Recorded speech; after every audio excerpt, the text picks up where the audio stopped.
ನಮಸ್ಕಾರ ಸ್ನೇಹಿತರೆ, grow Kannada YouTube ಚಾನಲ್ಗೆ ತಮ್ಮೆಲ್ಲರಿಗೂ ಮತ್ತೆ ಸ್ವಾಗತ. ನನ್ನ ಹೆಸರು ನಟರಾಜ್ ಮಾಳವತೆ ಅಂತ. ಸ್ಟಾಕ್ ಮಾರ್ಕೆಟ್ ಇನ್ವೆಸ್ಟಿಂಗ್ ಅಂದ ತಕ್ಷಣನೇ ಸುಮಾರು ರೀತಿಯ ಜನಗಳು ಅವ್ರವ್ರದೇ ಆದಂತಹ ಒಂದು ಯೋಜನೆಗಳು, ಅದರದ್ದೇ ಆದಂತಹ ಪ್ಲಾನ್ಗಳನ್ನ ಇಟ್ಕೊಂಡು ಎಂಟ್ರಿ ಆಗ್ತಾ ಇರ್ತಾರೆ ಮಾರ್ಕೆಟಲ್ಲಿ. ಅದರಲ್ಲಿ ನೋಡೋದಾದ್ರೆ ಮೊಮೆಂಟಮ್ ಇನ್ವೆಸ್ಟರ್ಸ್ ಅಂತ ಬರ್ತಾರೆ. ಸೊ ಹೆಸರು ಹೇಳೋ ಪ್ರಕಾರ ಏನಪ್ಪಾ ಅಂದ್ರೆ, ಯಾವುದೇ ಒಂದು ಸ್ಟಾಕ್ ಮೂವ್ ಆಗ್ತಾ ಇದೆ, ಅಪ್ವರ್ಡ್ ಇರ್ಬೋದು, ಡೌನ್ವರ್ಡ್ ಅಂದ್ರೆ ಮೇಲೆ ಕೆಳಗೆ ಯಾವುದೇ ಕಡೆಗೆ ಮೂವ್ ಆಗ್ತಾ ಇದೆ ಅಂತಂದ್ರೆ ಕೆಲವೊಂದಿಷ್ಟು ಸಮಯಕ್ಕೆ ಆ ಒಂದು ಮೊಮೆಂಟಮ್ ಏನಿದೆಯೋ, ಆ ಒಂದು ಮೂಮೆಂಟ್ ಏನಿದೆಯೋ ಸ್ಟಾಕ್ದು, ಅದು ಹಿಡಿದಿಟ್ಕೊಳ್ಳುತ್ತೆ. ಸೊ ಹಾಗಾಗಿ ಏನಪ್ಪಾ ಅಂದ್ರೆ ಈ ತರ ಒಂದು ಆಪರ್ಚುನಿಟೀಸ್ಗಳನ್ನ ಎಕ್ಸ್ಪ್ಲೋರ್ ಮಾಡಿಬಿಟ್ಟು ಅದರಲ್ಲಿ ಇನ್ವೆಸ್ಟ್ ಮಾಡ್ತಕ್ಕಂಥ ಇನ್ವೆಸ್ಟರ್ಸ್ಗಳಿಗೆ ಮೊಮೆಂಟಮ್ ಇನ್ವೆಸ್ಟರ್ಸ್ ಅಂತ ಹೇಳ್ತಾರೆ. ಹಾಗೆ ಈ ತರ ಇನ್ವೆಸ್ಟಿಂಗ್ ಸ್ಟೈಲ್ಗೆ ಏನಿದೆಯೋ ಇದನ್ನ ಮೊಮೆಂಟಮ್ ಇನ್ವೆಸ್ಟಿಂಗ್ ಅಂತ ಹೇಳ್ತಾರೆ. ಏನಕ್ಕೆ ನಾನು ಇದನ್ನ ಮಾತಾಡ್ತಾ ಇದ್ದೀನಿ ಅಂತ ಅಂದ್ರೆ, ರೀಸೆಂಟ್ ಆಗಿ ಲಾಸ್ಟ್ 6 ತಿಂಗಳಲ್ಲಿ ಚೆನ್ನಾಗಿ ಮೊಮೆಂಟಮ್ ಕಂಡಿರ್ತಕ್ಕಂತಹ 5 ಇಂಪಾರ್ಟೆಂಟ್ ಸ್ಟಾಕ್ಸ್ಗಳು, ಲಾರ್ಜ್ ಕ್ಯಾಪ್, ಮಿಡ್ ಕ್ಯಾಪ್ ಅಲ್ಲಿ ಇರ್ತಕ್ಕಂಥ ಸ್ಟಾಕ್ಸ್ ಗಳನ್ನ ಈ ಒಂದು ವಿಡಿಯೋ ಮೂಲಕ ನಾನು ನಿಮಗೆ ತಿಳಿಸ್ಕೊಡೋಕೆ ಹೋಗ್ತಾ ಇದ್ದೀನಿ. ಅಷ್ಟೇ ಅಲ್ಲ, ಓವರ್ ಆಲ್ ಏನಕ್ಕೆ ಈ ಒಂದು 6 ತಿಂಗಳು ಇಂಪಾರ್ಟೆಂಟ್ ಆಗಿರುತ್ತೆ, ಇದರಲ್ಲಿ ಬರ್ತಕ್ಕಂಥ ಬೇರೆ ಬೇರೆ ವಿಧವಾದಂತಹ ಒಂದು ಮೊಮೆಂಟಮ್ಗಳು ಯಾವ್ಯಾವುದು, ಇದೆಲ್ಲವನ್ನು ಬಹಳ ಸಂಪೂರ್ಣವಾದಂತಹ ಮಾಹಿತಿಯನ್ನು ಈ ವಿಡಿಯೋ ಮೂಲಕ ನಾನು ನಿಮಗೆ ಕೊಡಕ್ಕೆ ಹೋಗ್ತಾ ಇದ್ದೀನಿ. ಮುಂದುವರೆಯೋದಕ್ಕಿಂತ ಮುಂಚೆ ಇನ್ ಕೇಸ್ ನೀವೇನಾದರೂ ಮೊದಲನೇ ಬಾರಿಗೆ ನಮ್ಮ ವಿಡಿಯೋಸ್ಗಳನ್ನ ನೋಡ್ತಾ ಇದ್ರೆ ಚಾನಲ್ನ ಸಬ್ಸ್ಕ್ರೈಬ್ ಮಾಡ್ಕೊಳ್ಳಿ. ಹಾಗೆ ಬೆಲ್ ಐಕಾನ್ನ ಕ್ಲಿಕ್ ಮಾಡಿ. ನಮ್ಮ ಕಡೆಯಿಂದ ನಿಮಗೆ ರೆಗ್ಯುಲರ್ ಅಪ್ಡೇಟ್ಸ್ ವಿತ್ ಪ್ರಿಯಾರಿಟಿ ಸಿಗಬೇಕು ಅಂತ ಅಂದ್ರೆ, ಮೊದಲನೇದಾಗಿ ನೀವು ಯೋಚನೆ ಮಾಡ್ತಾ ಇರ್ಬೋದು, ಏನಕ್ಕೆ 6 ತಿಂಗಳು, ಏನಕ್ಕೆ 12 ತಿಂಗಳಿಲ್ಲ, ಏನಕ್ಕೆ 2 ವರ್ಷ ಇಲ್ಲ, 3 ವರ್ಷ ಇಲ್ಲ ಅಂತ ಹೇಳ್ಕೊಂಡು. ಸೊ ಈ ಬೇಸಿಕಲಿ ಈ ಕಾನ್ಸೆಪ್ಟ್ ಅನ್ನ ನಾವು ಒಂದು ಬುಕ್ ಅನ್ನ ರೆಫರ್ ಮಾಡೋದ್ರ ಮೂಲಕ ಇಲ್ಲಿ ತಗೊಂಡಿರ್ತೀವಿ. ಜಾಕ್ ವೆಗೆಲ್ ಅಂಡ್ ವೆಸ್ಲೆ ಗ್ರೇ ಈ ವ್ಯಕ್ತಿಗಳು ಬರೆದಿರ್ತಕ್ಕಂತಹ ಬುಕ್ ಏನಿದೆಯೋ, ಕ್ವಾಂಟಿಟೇಟಿವ್ ಮೊಮೆಂಟಮ್ ಅಂತ ಹೇಳ್ಕೊಂಡು, ಈ ಬುಕ್ ಅಲ್ಲಿ ಕೆಲವೊಂದಿಷ್ಟು ಐಡಿಯಾಸ್ಗಳು, ಸ್ಟ್ರಾಟಜೀಸ್ ಗಳನ್ನ ಕೊಟ್ಟಿರ್ತಾರೆ ಮೊಮೆಂಟಮ್ ಇನ್ವೆಸ್ಟಿಂಗ್ ರಿಲೇಟೆಡ್. ಅದರಲ್ಲಿ ಕೆಲವೊಂದಿಷ್ಟು ಪಾಯಿಂಟ್ಸ್ ಗಳನ್ನ ತಗೊಂಡು ಈ 6 ಮಂತ್ಸ್ ಅನ್ನ ಕನ್ಸಿಡರ್ ಮಾಡಿರ್ತಕ್ಕಂಥದ್ದು. ಸೊ ಈ ಬುಕ್ ಅಲ್ಲಿ ಹೇಳ್ತಾರೆ, ಒಂದ್ ಕಡೆಗೆ 3 ರೀತಿಯ ಮೊಮೆಂಟಮ್ಸ್ ಗಳು ಬರುತ್ತೆ ಅಥವಾ ಟ್ರೆಂಡ್ಸ್ ಗಳು ಬರುತ್ತೆ ಅಂತ ಹೇಳ್ತಾರೆ. ಸೊ ಒಂದು short term momentum, long term momentum, medium term momentum ಅಂತ ಹೇಳ್ಕೊಂಡು. ಸೊ ಇದರಲ್ಲಿ ಈ ಬುಕ್ ಹೇಳುತ್ತೆ ಏನಪ್ಪಾ ಅಂತ ಅಂದ್ರೆ, ಈಗ ಶಾರ್ಟ್ ಟರ್ಮ್ ಅಂತ ಅಂದ್ರೆ ವಿತ್ ಇನ್ 1 ಮಂತ್ ಒಳಗಡೆ ಬರ್ತಕ್ಕಂಥ ಮೂಮೆಂಟ್ ಆಗಿರುತ್ತೆ. ಲಾಂಗ್ ಟರ್ಮ್ ಅಂತ ಅಂದ್ರೆ 3 ರಿಂದ 5 ವರ್ಷದವರೆಗೂ ಈ ಒಂದು ಮೊಮೆಂಟಮ್ ಕಂಟಿನ್ಯೂ ಆಗ್ತಕ್ಕಂತಹ ಸಾಧ್ಯತೆಗಳಿರುತ್ತೆ. ಹಾಗೆ ಮೀಡಿಯಂ ಟರ್ಮ್ ಅನ್ನೋದೇನಿದೆ ತುಂಬಾ ಇಂಪಾರ್ಟೆಂಟ್. 6 ತಿಂಗಳಿಂದ 1 ವರ್ಷ ಅಂದ್ರೆ ಒಂದು 12 ತಿಂಗಳವರೆಗೂ ಈ ಮೊಮೆಂಟಮ್ ಇರುತ್ತೆ ಅಂತ ಹೇಳ್ಕೊಂಡು. ಅಷ್ಟೇ ಅಲ್ಲ, ಈ ಬುಕ್ ಅಲ್ಲಿ ಇನ್ನೂ ಒಂದು ಇನ್ಫಾರ್ಮೇಶನ್ ಕೊಡ್ತಾರೆ. ಯೂಶುವಲಿ ಶಾರ್ಟ್ ಟರ್ಮ್ ಮೊಮೆಂಟಮ್ ಹಾಗೆ ಲಾಂಗ್ ಟರ್ಮ್ ಮೊಮೆಂಟಮ್, ಈ ಎರಡು ಮೊಮೆಂಟ್ಗಳನ್ನು ರಿವರ್ಸಲ್ಸ್ ಗಳು ಯಾವುದೇ ಒಂದು ಮೂಮೆಂಟ್ ಅಲ್ಲಿ ಬರಬಹುದು ಅಥವಾ ಒಂದು ಇಮಿಡಿಯೇಟ್ ರಿವರ್ಸಲ್ಸ್ ಗಳು ಕಾಣ್ತಕ್ಕಂತಹ ಸಾಧ್ಯತೆಗಳಿರುತ್ತೆ ಅಂತ ಹೇಳ್ಕೊಂಡು. ಹಾಗಾಗಿ ಮೀಡಿಯಂ ಟರ್ಮ್ ಅಲ್ಲಿ ಬರ್ತಕ್ಕಂತಹ ಮೊಮೆಂಟಮ್ ಇನ್ವೆಸ್ಟಿಂಗ್ ಏನಿದೆಯೋ ಅದನ್ನ ಕನ್ಸಿಡರ್ ಮಾಡ್ಕೊಂಡು ನಾವು 6 ತಿಂಗಳ ಒಂದು ಮೊಮೆಂಟಮ್ ನ ಇಲ್ಲಿ ಕನ್ಸಿಡರ್ ಮಾಡಿ ಸ್ಟಾಕ್ ನ ಸೆಲೆಕ್ಟ್ ಮಾಡಿರ್ತೀವಿ.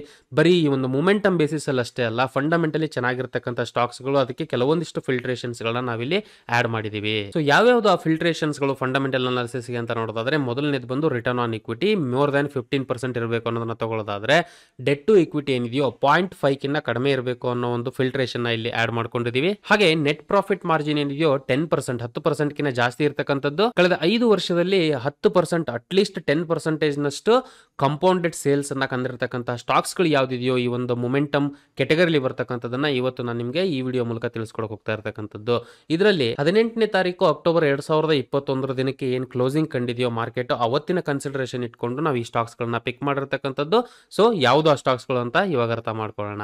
ಈ ಸ್ಟಾಕ್ಸ್ ಗಳ ಲಿಸ್ಟ್ ಏನಿದೆಯೋ ನಾನು ಅಸೆಂಡಿಂಗ್ ಲಿಸ್ಟ್ ಅಲ್ಲಿ ಹೇಳ್ಕೊಂಡು ಹೋಗ್ತೀನಿ. ಸೊ ಬೇಸಿಕಲಿ ಏನಪ್ಪಾ ಅಂತಂದ್ರೆ, ಯಾವುದು 5ನೇ ಸ್ಥಾನದಲ್ಲಿದೆಯೋ ಅದನ್ನ ಮೊದಲನೇದಾಗಿ ಹೇಳ್ತೀನಿ, ಕಡಿಮೆ ರಿಟರ್ನ್ ಕೊಟ್ಟಿರ್ತಕ್ಕಂಥದ್ದು. ಯಾವ್ದ್ರಲ್ಲಿ ಜಾಸ್ತಿ ಮೊಮೆಂಟಮ್ ಕಂಡು ಬಂದಿದೆಯೋ ಅದನ್ನ ನಾನು ಲಾಸ್ಟ್ ಅಲ್ಲಿ ಹೇಳ್ತೀನಿ. ಸೊ ಮೊದಲನೇದಾಗಿ ಬರ್ತಕ್ಕಂಥ ಕಂಪನಿ ಬಂದು ಇನ್ಫಾರ್ಮೇಶನ್ ಟೆಕ್ನಾಲಜಿ ಐಟಿ ಇಂಡಸ್ಟ್ರಿಗೆ ಸಂಬಂಧಪಟ್ಟಿರ್ತಕ್ಕಂಥದ್ದು ಮೈಂಡ್ ಟ್ರೀ ಲಿಮಿಟೆಡ್ ಅಂತ ಹೇಳ್ಕೊಂಡು. ಮೈಂಡ್ ಟ್ರೀ ಲಿಮಿಟೆಡ್ ಕಂಪನಿ 125.63% ನಷ್ಟು ಒಂದು ರಿಟರ್ನ್ ಅನ್ನ ಕಳೆದ 6 ತಿಂಗಳಲ್ಲಿ ಕೊಟ್ಟಿದ್ದಾದ್ರೆ, ಓವರ್ ಆಲ್ ಪಿ ರೇಷಿಯೋ ಬಂದು ಈ ಕಂಪನಿದು 55.78 ಆಗಿರುತ್ತೆ.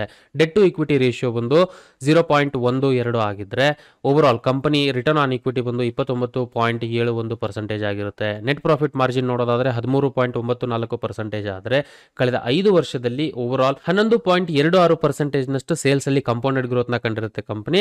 ಓವರ್ ಆಲ್ ಕಳೆದ 1 ವರ್ಷದಲ್ಲಿ 252.95% ನಷ್ಟು ರಿಟರ್ನ್ ಅನ್ನ ಕೊಟ್ಟಿದ್ರೆ ಹೂಡಿಕೆದಾರರಿಗೆ. ಕಳೆದ 5 ವರ್ಷದಲ್ಲಿ ಓವರ್ ಆಲ್ 57.97% ನಷ್ಟು ರಿಟರ್ನ್ ಅನ್ನ ಹೂಡಿಕೆದಾರರಿಗೆ ತಂದುಕೊಟ್ಟಿರುತ್ತೆ ಈ ಕಂಪನಿ. ಇನ್ನು 4ನೇ ಸ್ಥಾನದಲ್ಲಿ ಇರ್ತಕ್ಕಂತಹ ಕಂಪನಿ ಬಂದು ಬಾಲಾಜಿ ಎಮ್ನೀಸ್ ಲಿಮಿಟೆಡ್ ಅಂತ ಹೇಳಿ. ಓವರ್ ಆಲ್ ಕಂಪನಿಯ ರಿಟರ್ನ್ ಏನಿದೆಯೋ ಕಳೆದ 6 ತಿಂಗಳಲ್ಲಿ 141.41% ಆಗಿದ್ರೆ, ಓವರ್ ಆಲ್ ಪಿ ರೇಷಿಯೋ ಕಂಪನಿದು 48.94 ಆಗಿರುತ್ತೆ. ಡೆಟ್ ಟು ಇಕ್ವಿಟಿ ಬಂದು 0.14 ಆಗಿದ್ರೆ ಕಂಪನಿ ರಿಟರ್ನ್ ಆನ್ ಈಕ್ವಿಟಿ 30.59% ನಷ್ಟು ಆಗಿರುತ್ತೆ. ನೆಟ್ ಪ್ರಾಫಿಟ್ ಮಾರ್ಜಿನ್ ಬಂದು 18.55% ನಷ್ಟು ಆಗಿದ್ರೆ ಓವರ್ ಆಲ್ ಕಳೆದ 5 ವರ್ಷದಲ್ಲಿ 15.36% ನಷ್ಟು ಸೇಲ್ಸ್ ಅನ್ನ ಕಾಂಪೌಂಡೆಡ್ ಗ್ರೋತ್ ಅನ್ನ ಈ ಕಂಪನಿ ಕಂಡಿರುತ್ತೆ.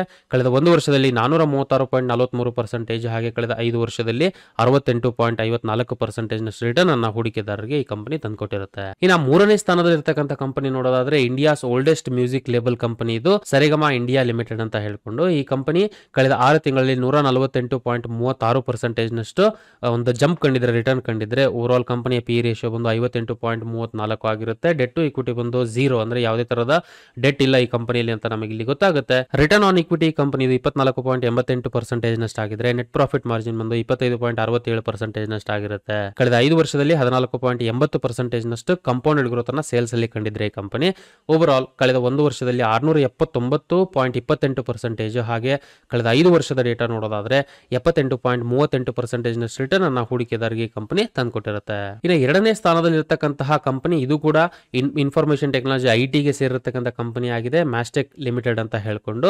ಈ ಕಂಪನಿ ಎಂಟರ್ಪ್ರೈಸಸ್ ಲೆವೆಲ್ ಅಲ್ಲಿ ಡಿಜಿಟಲ್ ಇನ್ಫಾರ್ಮೇಶನ್ ಸರ್ವಿಸಸ್ ಗಳನ್ನ ಇವತ್ತಿನ ಮಟ್ಟಿಗೆ ಕೊಡ್ತಾ ಇರುತ್ತೆ. ಕಂಪನಿ ಓವರ್ ಆಲ್ 150.06% ನಷ್ಟು ರಿಟರ್ನ್ ಅನ್ನ ಕಳೆದ 6 ತಿಂಗಳಲ್ಲಿ ತಂದುಕೊಟ್ಟಿರುತ್ತೆ, ಅಥವಾ ಅಷ್ಟು ಜಂಪ್ ಅನ್ನ ಈ ಒಂದು ಶೇರ್ ಪ್ರೈಸ್ ಅಲ್ಲಿ ಕಂಡು ಬಂದಿರುತ್ತೆ.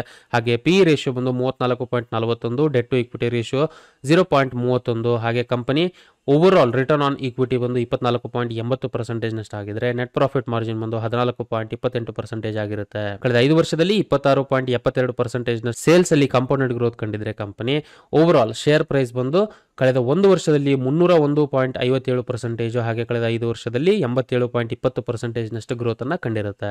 ನಮ್ಮ ಲಿಸ್ಟ್ ಅಲ್ಲಿ ಇರತಕ್ಕಂತಹ ಕೊನೆಯ ಕಂಪನಿ ಹಾಗೆ ಮೊದಲನೇ ರ್ಯಾಂಕ್ ಪಡೆದಿರತಕ್ಕಂಥ ಕಂಪನಿ ಬಂದು HLE ಗ್ಲಾಸ್ಕೋಟ್ ಲಿಮಿಟೆಡ್ ಅಂತ ಹೇಳ್ಕೊಂಡು. ಈ ಕಂಪನಿಯ ರಿಟರ್ನ್ ಏನಿದೆಯೋ ಕಳೆದ 6 ತಿಂಗಳಲ್ಲಿ 213.92% ನಷ್ಟು ಆಗಿರುತ್ತೆ. ಕಂಪನಿ ಪಿ ರೇಷಿಯೋ ಬಂದು 165.44, ಡೆಟ್ ಟು ಇಕ್ವಿಟಿ ರೇಷಿಯೋ ಬಂದು 0.43, ಹಾಗೆ ಕಂಪನಿಯ ರಿಟರ್ನ್ ಆನ್ ಇಕ್ವಿಟಿ ಏನಿದೆಯೋ 41.40%, ನೆಟ್ ಪ್ರಾಫಿಟ್ ಮಾರ್ಜಿನ್ ಬಂದು 12.75% ನಷ್ಟು ಆಗಿರುತ್ತೆ. ಇನ್ನು ಕಳೆದ 5 ವರ್ಷದ ಸೇಲ್ಸ್ ನ ಗ್ರೋತ್ ನಲ್ಲಿ ನೋಡೋದಾದ್ರೆ 35.41% ನಷ್ಟು CAGR ಗ್ರೋತ್ ಅನ್ನ ಸೇಲ್ಸ್ ಅಲ್ಲಿ ಈ ಕಂಪನಿ ಕಂಡಿರುತ್ತೆ. ಓವರ್ ಆಲ್ ಕಂಪನಿಯ ಶೇರ್ ಪ್ರೈಸ್ ವೈಸ್ ನೋಡೋದಾದ್ರೆ 440.31% ನಷ್ಟು ರಿಟರ್ನ್ ಅನ್ನ ಕಳೆದ 1 ವರ್ಷದಲ್ಲಿ ಕಂಪನಿ ತಂದು ಕೊಟ್ಟಿದ್ರೆ, ಇನ್ನು ಕಳೆದ 5 ವರ್ಷದಲ್ಲಿ ಡೇಟಾ ನೋಡೋದಾದ್ರೆ 131.39% ರಿಟರ್ನ್ ಅನ್ನ ಹೂಡಿಕೆದಾರರಿಗೆ ಈ ಕಂಪನಿ ತಂದುಕೊಟ್ಟಿರುತ್ತೆ. ವೆಲ್, ನಾವು ಡಿಸ್ಕಸ್ ಮಾಡಬೇಕಾಗಿರತಕ್ಕಂತಹ 5 ಸ್ಟಾಕ್ಸ್ ಗಳೇನಿತ್ತು ಲಾರ್ಜ್ ಕ್ಯಾಪ್ ಹಾಗೆ ಮಿಡ್ ಕ್ಯಾಪ್ ಅಲ್ಲಿ ಇರತಕ್ಕಂತಹ ಒಳ್ಳೆ ಮೂಮೆಂಟಮ್ ಕಂಡುಕೊಂಡಿರ್ತಕ್ಕಂಥದ್ದು ಅಷ್ಟೇ ಅಲ್ಲ, ಓವರ್ ಆಲ್ ಫಂಡಮೆಂಟಲಿ ಫಿಲ್ಟ್ರೇಷನ್ ಮಾಡಿ ಫಂಡಮೆಂಟಲಿ ಸ್ವಲ್ಪ ಚೆನ್ನಾಗಿರ್ತಕ್ಕಂಥ ಸ್ಟಾಕ್ಸ್ ಗಳು ಯಾವುದು ಅಂತ ನೋಡೋದಾದ್ರೆ ಈ 5 ಸ್ಟಾಕ್ಸ್ ಗಳಾಗಿತ್ತು. ಈ 5 ಸ್ಟಾಕ್ಸ್ ಗಳ ಡೀಟೇಲ್ಸ್ ಅನ್ನ ನೀವು ಸ್ಕ್ರೀನ್ ಮೇಲೆ ಗಮನಿಸ್ತಾ ಇರಬಹುದು. ಇವಾಗ ಈ ಒಂದು ಶೇರ್ ಯಾವುದು ಹಾಗೆ ಕಳೆದ 6 ತಿಂಗಳಲ್ಲಿ ಎಷ್ಟು ರಿಟರ್ನ್ ಅನ್ನ ಈ ಒಂದು ಕಂಪನಿ ತಂದುಕೊಟ್ಟಿದೆ ಅನ್ನೋದನ್ನ ನೀವು ಈಗ ಸ್ಕ್ರೀನ್ ಮೇಲೆ ನೋಡ್ತಾ ಇದ್ದೀರಾ. ಸೊ ನಾನು ಇಲ್ಲಿವರೆಗೂ ಕೊಟ್ಟಿರ್ತಕ್ಕಂಥ ಮಾಹಿತಿ ನಿಮಗೆ ಇಷ್ಟ ಆಗಿದೆ ಅಂತ ನಾನು ಭಾವಿಸ್ತೀನಿ. ಇಷ್ಟ ಆದಲ್ಲಿ ಲೈಕ್ ಮಾಡಿ ವಿಡಿಯೋನ. ಹಾಗೆ ಇಂಪಾರ್ಟೆಂಟ್ ಆಗಿ ಏನಪ್ಪಾ ಅಂತಂದ್ರೆ ನಾವು ಟೆಲಿಗ್ರಾಮ್ ಚಾನಲ್ ನ ಓಪನ್ ಮಾಡಿದೀವಿ ರೀಸೆಂಟ್ ಆಗಿ ಗ್ರೋ ಕಡೆಯಿಂದ. ಏನಪ್ಪಾ ಅಂದ್ರೆ ನಿಮಗೆ stock market related, finance related updates ಗಳನ್ನ ಟೆಕ್ಸ್ಟ್ ಫಾರ್ಮೆಟ್ ಅಲ್ಲಿ ಇಮಿಡಿಯೇಟ್ ಆಗಿ ನಿಮಗೆ ತಲುಪಿಸಬೇಕು ಅನ್ನೋ ಒಂದು ಉದ್ದೇಶ ಇಟ್ಕೊಂಡು ಸ್ಟಾರ್ಟ್ ಮಾಡಿರ್ತಕ್ಕಂತಹ ಗ್ರೂಪ್ ಆಗಿದೆ. ಇದನ್ನ ಫ್ರೀ ಆಗಿ ನೀವು ಸಬ್ಸ್ಕ್ರೈಬ್ ಮಾಡಬಹುದಾಗಿರುತ್ತೆ. ಈ ಚಾನಲ್ ಲಿಂಕ್ ಏನಿದೆ ಟೆಲಿಗ್ರಾಮ್ ಚಾನಲ್ ಲಿಂಕ್ ನ ಜಾಯ್ನ್ ಆಗಲಿಕ್ಕೆ ನಾನು ಡಿಸ್ಕ್ರಿಪ್ಷನ್ ಕೊಟ್ಟಿದ್ದೀನಿ, ಒಂದ್ಸತಿ ಚೆಕ್ ಮಾಡಿ ನೀವು ಸಬ್ಸ್ಕ್ರೈಬ್ ಆಗಬಹುದು. ನಿಮಗೆ ಇಮಿಡಿಯೇಟ್ ಅಪ್ಡೇಟ್ಸ್ ಗಳು ಸಿಗುತ್ತೆ ಅಲ್ಲಿಂದ. ಹಾಗೆ ಏನಪ್ಪಾ ಅಂತಂದ್ರೆ ನಾವು ಇಲ್ಲಿವರೆಗೂ ಕೊಟ್ಟಿರ್ತಕ್ಕಂಥ ಮಾಹಿತಿ ಏನಿದೆ ಇದು ಎಜುಕೇಶನಲ್ ಪರ್ಪಸ್ ಗೆ ಮಾತ್ರ, ಯಾವುದೇ ರೀತಿಯ ಬೈ ಸೆಲ್ ರೆಕಮೆಂಡೇಶನ್ಸ್ ಅಲ್ಲ. ಯಾವುದೇ ಹೂಡಿಕೆಯನ್ನ ಮಾಡೋದಕ್ಕಿಂತ ಮುಂಚೆ ಪ್ರಾಪರ್ ಆಗಿ ಅನಲೈಸ್ ಮಾಡಿ ರಿಸರ್ಚ್ ಮಾಡಿ ಡಿಸಿಷನ್ ತಗೊಳ್ತಕ್ಕದ್ದು. Because stock market investments are subject to market risks. ಇದೇ ರೀತಿಯಾದಂತಹ ಅಪ್ಡೇಟ್ಸ್ ಗಳು ಸ್ಟಾಕ್ ಮಾರ್ಕೆಟ್ ರಿಲೇಟೆಡ್ ನಿಮ್ಗೆ ಸಿಗಬೇಕು ಬರ್ತಕ್ಕಂಥ ದಿನಗಳಲ್ಲಿ ಅಂತ ಅಂದ್ರೆ ಚಾನಲ್ ನ ಸಬ್ಸ್ಕ್ರೈಬ್ ಮಾಡೋದನ್ನ ಮರೆಯೋಕೆ ಹೋಗ್ಬಿಡಿ. ಹಾಗೆ ಬೆಲ್ ಐಕಾನ್ ನ ಕ್ಲಿಕ್ ಮಾಡಿ. ಮೋಸ್ಟ್ ಇಂಪಾರ್ಟೆಂಟ್ಲಿ ಈ ಒಂದು ವಿಡಿಯೋಸ್ ಗಳನ್ನ ನಿಮ್ಮ ಫ್ಯಾಮಿಲಿ ಫ್ರೆಂಡ್ಸ್ ಅಲ್ಲಿ ಇರತಕ್ಕಂಥ ಸ್ಟಾಕ್ ಮಾರ್ಕೆಟ್ ರಿಲೇಟೆಡ್ ಇಂಟ್ರೆಸ್ಟ್ ಇರತಕ್ಕಂಥವ್ರಿಗೆ ಶೇರ್ ಮಾಡಿ ಅಂತ ಹೇಳ್ತಾ ಈ ವಿಡಿಯೋನ ಎಲ್ಲಿಗೆ ಮುಗಿಸ್ತಾ ಇದ್ದೀನಿ. ಮತ್ತೆ ನಿಮಗೆ ನೆಕ್ಸ್ಟ್ ವಿಡಿಯೋದಲ್ಲಿ ಸಿಗಕ್ಕೆ ಹೋಗ್ತಾ ಇದ್ದೀನಿ. ಅಲ್ಲಿವರೆಗೂ ಜೈ ಹಿಂದ್.